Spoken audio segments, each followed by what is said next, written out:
I'm sorry சந்தி. அபிகிட்ட நீங்க அந்த மாதிரி பேசுனது ரொம்பவும் சங்கடமா போச்சு. நீங்க அந்த மாதிரி பேசுனது என்னை அப்படியே உலுக்கிடுச்சு. நீங்க பேசின அதே பேச்சை இங்க வேற சில பேர் பேசியிருக்காங்க. ஆனா அவங்களுக்கெல்லாம் ஒரு உள்நோக்கம் இருந்துச்சு. அவங்கெல்லாம் அபியை அசிங்கப்படுத்த நினைச்சவங்க, என் மேல ஏதோ ஒரு விதமான கோபத்தில் இருந்தவங்க. இவங்களுக்கெல்லாம் எங்க மேல சேத்த வாரியாச்சு கேவலப்படுத்துங்கிறதா உள்நோக்கம். அதனால அப்படி பேசுனாங்க. ஆனா அந்த பாதிப்புலேருந்து என்னால மீண்டு வர முடிஞ்சது. ஆனா நீங்க எப்படிங்க? உங்களுக்கு எந்த விதமான உள்நோக்கமும் கிடையாது, அசிங்கமான எண்ணங்கள் கிடையாது. இத்தனை வருஷம் கூட இருந்திருக்கீங்க, என்னை பத்தி ஓரளவு புரிஞ்சிட்டு இருப்பீங்க. அப்படிப்பட்ட நீங்க அந்த மாதிரி சொன்னது, அதுவும் அபி இருக்கும்போது சொன்னது என்னை ரொம்ப அப்செட் பண்ணிடுச்சு. அதான் புத்தி கெட்டு போய் என்ன பண்றதுன்னு தெரியாம சாரி கை நீட்டிட்டேன். என்ன இருந்தாலும் நீங்க என் நண்பனோட மனைவி, அதை ஒரு நிமிஷம் மறந்து போய் உங்களை அரைஞ்சிட்டேன். அதுக்கு எனக்கு எந்த உரிமையும் கிடையாது. I am very sorry. யார் சொன்னது? உங்களுக்கு என்னை கை நீட்டுறதுக்கான சகல உரிமையும் இருக்கு. நீங்க என்ன அடிச்சதுல எனக்கு துளி கூட வருத்தமே இல்லை. சொல்லப்போனா சந்தோஷமா தான் இருக்கு. சந்தோஷமா? என்ன சொல்றீங்க? ஆமா, ஒரே வீட்டில் இருக்கோம். எனக்கு எல்லாத்தையும் நீங்க தான் பாத்துக்கிறீங்க, குழந்தைக்கு வேண்டியதெல்லாம் செய்றீங்க. இருந்தாலும் ஏனோ நீங்க என்கிட்ட இருந்து ஒரு இடைவெளியோட விலகி நிக்கிறீங்க. என்னையும் ஒரு உறவு மாதிரி நினைச்சு உரிமை எடுத்துக்கலன்னு எனக்கு வருத்தமா இருந்துச்சு. ஆனா இப்பதான் நீங்க என்ன உரிமையோட கை நீட்டி அடிச்சிருக்கீங்க. எனக்கு மனசு நிறைவா இருக்குங்க. என்னங்க வேதனைப்படுவீங்க, அழுவீங்க நினைச்சா இப்படி பேசுறீங்க? சேச்சே, எதுக்காக வேதனை பண்ணும், ஏன் அழணும்? நீங்க என்கிட்ட பரிவோடையும் இரக்கத்தோடையும் நடந்துக்கிறீங்க. ஆனா அன்பா பாசமா பழகணும், உரிமை எடுத்துக்கணும்னு ஆசைப்படுற எனக்கு எதுக்கு கோவமும் வேதனையும் வருது? இப்போவாவது சாந்தியை கை நீட்டலான்ற உரிமை எடுத்துக்கிட்டீங்களே.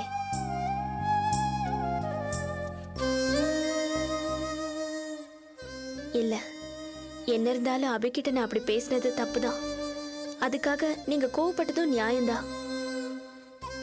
அபிய நான் ரொம்ப வேதனைப்படுத்திட்டேன். ரொம்ப சாரிங்க. எனக்கு உங்களோட நிலைமை புரியுது சாந்தி. உங்க மனசுல எவ்வளவு வெறுமையும் வேதனையும் இருக்குன்னு என்னால உணர முடியுது.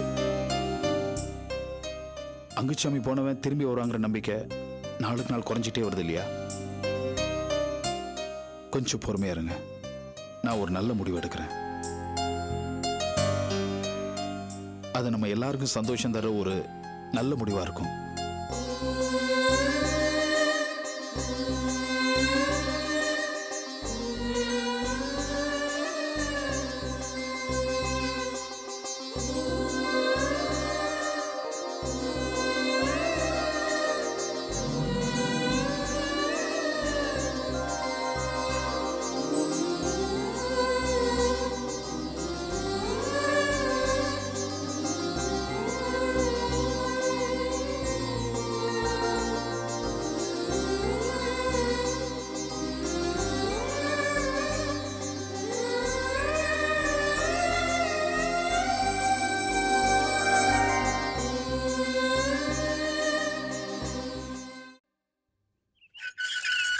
ஹலோ ஹலோ, யாரை பார்க்கணும் நீங்க? இது மிஸ்டர் ஆதித்யோட வீடு தானே? அவரோட வீடு தான். அவரை தான் பார்க்கணும். அவர் உங்களை பார்க்க வர சொல்லியிருக்காரா? இல்ல, நான் தான் அவரை பார்க்கறதுக்காக அவரை வந்திருக்கேன். பார்க்கறதுக்கு அப்பாயின்மெண்ட் இருக்கா? இது என்னையா கதை? உங்க ஐயா எனக்கு 25,450 ரூபாய் சம்பள பாக்கிய செட்டில் பண்ணணும். இதுக்கு நான் அப்பாயின்மெண்ட் வேற வாங்கிட்டு வந்து அவரை பார்க்கணுமா? போயா நீ வேற. Hello madam. ஹலோ, என்ன பத்தி உனக்கு தெரியாது, அனாவசியமா வம்பு பண்ணாத. போய் உட்கார் போ. என்ன மிஸ்டர் ஆதித்யா, மிஸ்டர் ஆதித்யா,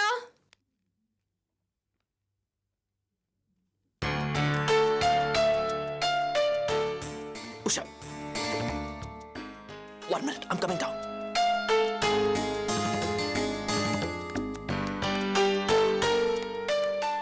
இங்க பாருங்க மிஸ்டர் ஆதித்யா, நீ என்ன? ஹலோ, இங்க எதுக்கு நீ வந்த? எனக்கு ஒரு நியாயம் கிடைக்கணும். என்ன நியாயம்? என்னோட சம்பள பாக்கியை நீங்க கொடுக்கணும். எவ்வளவு தெரியுமா? 25,450 ரூபாய். ஞாபகம் இருக்கா உங்களுக்கு? எப்ப செட்டில் பண்ண போறீங்க? சரி, அதுக்கு இதான் இடமா? ஆபீஸ் வரலாம்ல? என்ன விளையாடுறீங்களா மிஸ்டர் ஆதித்யா? ஆபீஸ்க்கு வந்து சம்பள பாக்கியை கேட்டா நிதி நிலைமை சரியில்லை அது இதுன்னு கதையில கட்டுறீங்க. இங்க பாருங்க, நீங்க மெதுவா பேசு. ஏன் நான் ஏன் மெதுவா பேசணும்? என்ன பிரச்சனை ஆதி? அம்மா, நீங்க எப்போ வந்தீங்க? அவங்க இங்க வந்து ரொம்ப நேரம் ஆச்சு.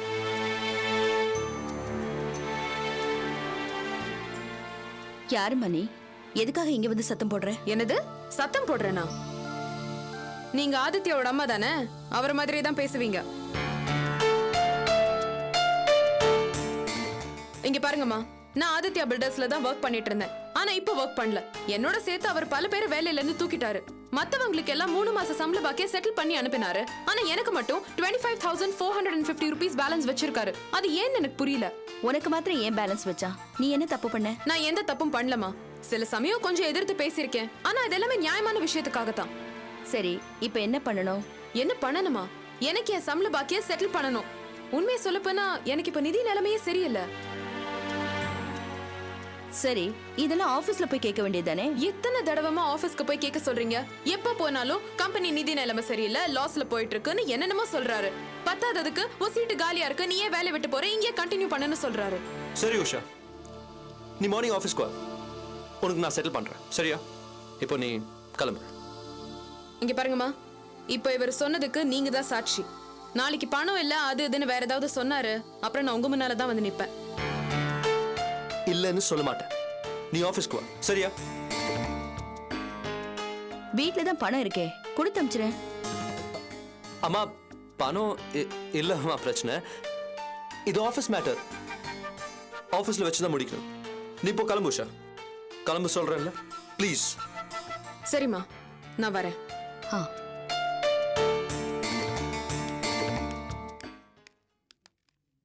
ஆதி, என்னம்மா? யார் இந்த பொண்ணு? ஏன் ஆஃபீஸோட பழைய ஸ்டாஃப். ஏன் கேட்குறீங்க? நீங்க பேசினதுல இருந்து அவ பழைய ஸ்டாஃப்னு தெரியுது. ஆனா அதையும் தாண்டி எதையும் தாண்ட வேண்டாம். அவ பேர் உஷா, என் ஆஃபீஸோட பழைய ஸ்டாஃப், அவ்வளவுதான்.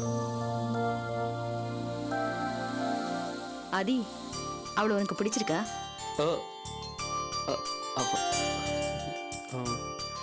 சொல்லு ஆதி, உஷாவை உனக்கு பிடிச்சிருக்கா? அம்மா, அவ ரொம்ப வாய பேசுவாமா. உன் தங்கச்சி அஞ்சலி விடவா? அம்மா, அவளுக்கு நம்ம அளவுக்கு வசதியும் இல்லம்மா. உங்க அப்பாவை நான் கல்யாணம் பண்ணப்ப அவர் என்ன குரோர்பதியா? சரிம்மா, மத்ததெல்லாம் விடு. அவளை உனக்கு பிடிக்கணும், அதாம்மா எனக்கு முக்கியம். உனக்கு பிடிச்சவதான் எனக்கு பொண்டாட்டி. இது பாரு, எனக்கு பொண்டாட்டியா வரவ உன் பேச்சு கேட்கணும்.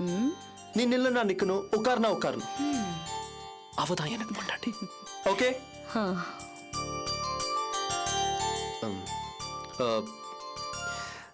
சொல்லுமா, உனக்கு உஷாவை பிடிச்சிருக்கா? அவ ரொம்ப வாய் பேசுவாளப்பா. இந்த அஞ்சலி விடுவா? நம்ம அளவுக்கு அவளுக்கு வசதி இல்லையப்பா. அம்மா, அப்பாவை நீ கல்யாணம் பண்ணிக்கிட்டு போ. அவர் என்ன கோட்டீஸ்வரனா? சொல்லுமா, சொல்லுமா, உஷாவை உனக்கு பிடிச்சிருக்கா? போய் வேலையை பாரு. அம்மா ப்ளீஸ் சொல்லிட்டு போங்க. வேலையை பாரு, வேலையை பாருடா. அம்மா ப்ளீஸ் மா. அம்மா, அம்மா, this is not fair. மா ப்ளீஸ்.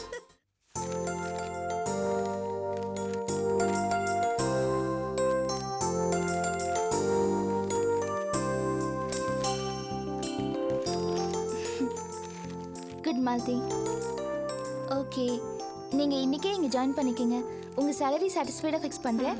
அப்புறம் போக போக உங்கள் வேலையை பார்த்து அதை இன்க்ரீஸ் பண்ணுறேன். ஓகே? Okay madam. சரியா? இதான் உங்கள் சீட், உட்காருங்க. Thank you madam. என்ன அபி, புது அப்பாயின்மெண்டா? மேடம், எங்களுக்கும் சம்பளத்துல கொஞ்சம் இன்க்ரிமெண்ட் கொடுத்தீங்கன்னா நல்லா இருக்கும். என் சம்பள பாக்கி அந்த ஆதித்யா செட்டில் பண்ணவே மாட்டேங்கிறான். இன்னைக்கு வீடு வரைக்கும் போய் கூட மிரட்டி பார்த்தேன், கொடுக்கவே இல்லை. எதுக்கு உஷா இப்போ அந்த சம்பளம்? மறந்துடு. இதெல்லாம் கொஞ்சம் செக் பண்ணிடுங்க. சொல்றது சரியா? ஈஸி. ஏய், மாலதிக்கு நான் சொல்லி தரேம்மா. கிருஷ்ணன் சார் உங்க வேலையை ஒழுங்கா பாருங்க. நான் சொல்லி கட்ல போட கொடுத்துக்கிறேன். ஆரம்பிச்சிட்டீங்களா? Hello old man.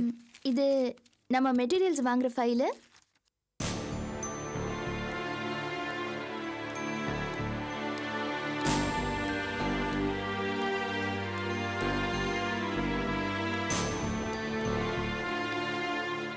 பில்ஸ் எல்லாம் கரெக்டா மெயின்டைன் பண்ணணும். எதையும் மிஸ் பண்ணக்கூடாது. ஹலோ,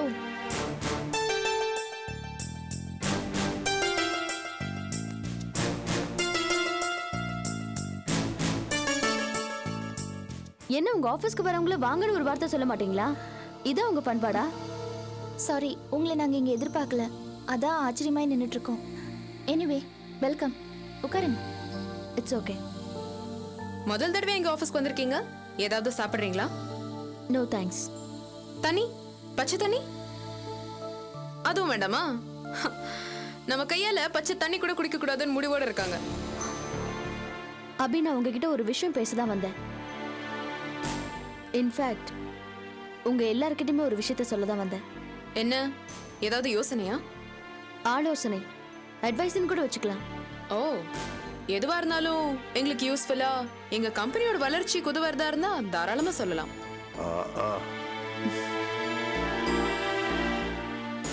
ஏன் சிரிக்கிறீங்க? என் அட்வைஸ் உங்க நல்லத மனசுல வச்சுதான். ஆனா அது உங்க பிசினஸ் வளர்ச்சிக்கு உதவாது. நாங்க வேற, எங்க தொழில் வேறன்னு கிடையாது. ஆமா, மைண்ட் இட். உஷா, அவங்க யாரோட ஆளா வந்திருக்காங்கன்னு எனக்கு புரியுது. என்ன சொல்றாங்கன்னு ஃபர்ஸ்ட் கேட்போம். சொல்லுங்க சுஜாதா. உங்க எல்லார்கிட்டயுமே நான் உனக்கு கேக்குறேன். மிஸ்டர் கிருஷ்ணன், உங்ககிட்டயும் தான். ரொம்ப சந்தோஷம்மா. என்ன கேட்கணுமோ கேளுங்க. நீங்க எல்லாருமே ஆதித்யா கிட்ட ஒர்க் பண்ணிட்டு இப்ப அவருக்கு எதிராக வேலை செய்றீங்களே, இது சரியா? எக்ஸ்கியூஸ் மீ சுஜாதா, நாங்க யாரும் ஆதித்யா கிட்ட வேலை செய்யல. நாங்க வேலை பார்த்தது மிஸ்டர் விஸ்வநாதன் கிட்ட. அவர் தான் எங்க பாஸ். சரி, ஓகே. இப்ப அது பிரச்சனை இல்ல, அந்த இடம் தான் பிரச்சனை. இது வரைக்கும் நீங்க அந்த இடத்துக்கு எவ்வளவு செலவு பண்ணிருக்கீங்களோ அந்த அமௌண்ட்டை வாங்கிக்கிட்டு இடத்த விட்டுருங்க. ஏன்? என்ன ஏன்னு கேக்குறீங்க? இல்ல, நாங்க ஏன் பணத்தை வாங்கிக்கிட்டு அந்த இடத்த விட்டு கொடுக்கணும்? ஏன்னா ஆதித்யாக்கு அந்த இடத்து மேல இன்ட்ரெஸ்ட் இருக்கு. ஏங்க, ஆதிக்கு எது எதுலலாம் இன்ட்ரெஸ்ட் இருக்கோ அதெல்லாம் வாங்கி கொடுக்கறதா உங்க வேலையா? ஷட் அப் உஷா, நான் சீரியஸா பேசிட்டு இருக்கேன். சுஜாதா, ஆதித்யா ஒரு பெரிய பிசினஸ் மேன். இந்த இடம் அவருக்கு இல்லைன்னா அவருக்கு எதுவும் முழுகி போயிட போறதில்ல. இந்த இடத்து மேல அவர் இவ்வளவு அக்கறை எது காட்டுறாரு? இது ஆதியோட கௌரவம் சம்பந்தப்பட்டது. நீங்க பிரச்சனை பண்ணாதீங்க. இதுல எங்க இருந்துங்க ஆதிக்கு கௌரவம் வந்தது? இடம் வாங்கினது நாங்க, வேலை செய்யறது நாங்க. அவர் தான் எங்களுக்கு எப்ப பார்த்தாலும் இடைஞ்சல் பண்ணிட்டு இருக்காரு. நாங்க எப்பவுமே பிரச்சனை பண்றதே இல்ல. அவருக்கு தான் இது பழக்கமாய் போச்சு. அபி, கொஞ்சம் பிராக்டிக்கலா நடந்துக்குங்க. ஆதித்யா பெரிய ஆளு, நீங்க ரொம்ப சின்ன குரூப். இப்ப என்ன, ஒரு 10 லட்சம் லாபம் பார்க்கலான்னு இந்த ப்ராஜெக்ட்ல இறங்கிருப்பீங்களா? நஷ்டம் வந்தா ஆதித்யாவால அந்த நஷ்டத்தை ஏற்படுத்த முடியும். அப்ப என்ன செய்வீங்க? ரவுடிங்ல வச்சு மிரட்டி அது முடியாம போனதுனால இப்ப லாயரை வச்சு மிரட்டுறாரு அந்த ஆதி. இது பாருங்க சுஜாதா, என்ன பத்தி உங்களுக்கு தெரியும்ல. உங்க பேச்சை நான் ஏத்துக்க வேணும், இல்லனா உங்க மிரட்டலுக்கு நான் பயப்பட வேணும். எப்படி நம்பி நீங்க இங்க வந்திருக்கீங்க? உங்க பிடிவாதத்தை பத்தி எனக்கு தெரியும் அபி. அது தப்புன்னு சொல்லிட்டு போதான் வந்தேன். எனக்கு லைஃபை பத்தியும் தெரியும், பிசினஸ் பத்தியும் தெரியும், சட்டத்தை பத்தியும் தெரியும். அதனால தான் சொல்றேன், வேண்டாம் ஒதுங்கிடுங்க. ஏற்கனவே இந்த மாதிரி மோதி தான் குடும்ப வாழ்க்கையை இழந்திருக்கீங்க. புருஷனை வேற ஒருத்தைக்கு பறி கொடுத்தாச்சு, அப்புறம் எதுக்கு அப்ப இந்த பிடிவாதம்? ஏன் இடத்துல வந்து நீங்க நின்னு பேசிட்டு இருக்கிறதுனால நான் உங்ககிட்ட நல்ல விதமா பேசிட்டு இருக்கேன். உங்களுக்கு எல்லாம் தெரியுமா? வாழ்க்கை, பிசினஸ், சட்டம் எல்லாம் தெரியுமா? அன்னைக்கு கோர்ட்ல பாஸ்கர் பொய் சொன்னதுக்காக ஜட்ஜ் உங்களை கண்டிச்சாரே, அதை மறந்துட்டீங்களா? பொறுப்பு இல்லாம நடந்திருக்கீங்க. இது ஒரு நல்ல லாயருக்கு அழகு இல்லைன்னு ஜட்ஜ் சொன்னப்போ தலை குனிஞ்சு நின்னீங்களே, அதெல்லாம் மறந்து போச்சா? இது பாருங்க சுஜாதா, நான் எப்பவுமே உங்க பர்சனல் லைஃபை பத்தி பேசுறது கிடையாது. ஆனா நீங்க என்னோட பர்சனல் லைஃப்ல தலையிட்டதும் இல்லாம அத பத்தி நீங்க பேசுறதுனால நான் சொல்றேன். நீங்க ஏங்க உங்க புருஷன் கூட இல்ல? சட்டம், வாழ்க்கை எல்லாமே உங்களுக்கு தெரியும்ல. உங்க வாழ்க்கை ஏன் இப்படி கோணலா இருக்கு? முதல்ல உங்க லைஃபை நீங்க சரி பண்ணிக்கங்க. இன்னும் எங்க ஆனந்தி கிட்ட பிரச்சனை பண்ணிட்டு இருக்காரு அந்த கார்த்திக், அவரை சரி பண்ணுங்க. உங்க அட்வைஸ் எல்லாம் அவர்கிட்ட போய் சொல்லுங்க. அப்புறம் உங்களுக்கு நீங்களே சொல்லிக்கங்க. இதெல்லாம் எங்களுக்கு தேவையில்லை, புரியுதா?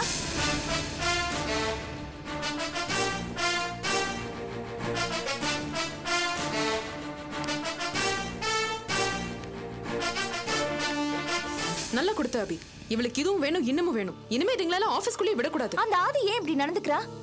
நாம அவன் முன்னாடி எவ்வளவு சின்ன ஆளு, எவ்வளவு மோசமா நடந்துக்கிறான் அவன். இல்ல அபி, அவன் நம்மள நல்லா புரிஞ்சு வச்சிருக்கான். அவனுக்கு சவாலா வரக்கூடிய திறமை நம்ம டீமுக்கு இருக்குன்றது அவனுக்கு தெரியும். நமக்கு தான் நம்ம பலம் என்னன்னு இன்னும் புரியல. ஆமாம்மா, உஷா சொல்றது ரொம்ப கரெக்ட். நம்மெல்லாம் அனுமார் மாதிரி, நம்ம பலம் அந்த மூஞ்சூருக்கு தெரிஞ்சிருக்கே. ஆனா அபி, இது ஒரு விதத்துல நமக்கு கிடைச்சிருக்கிற அங்கீகாரம். நம்மள தனக்கு போட்டியா நினைக்கிறான்னா அதுவே பெரிய விஷயம் தானே.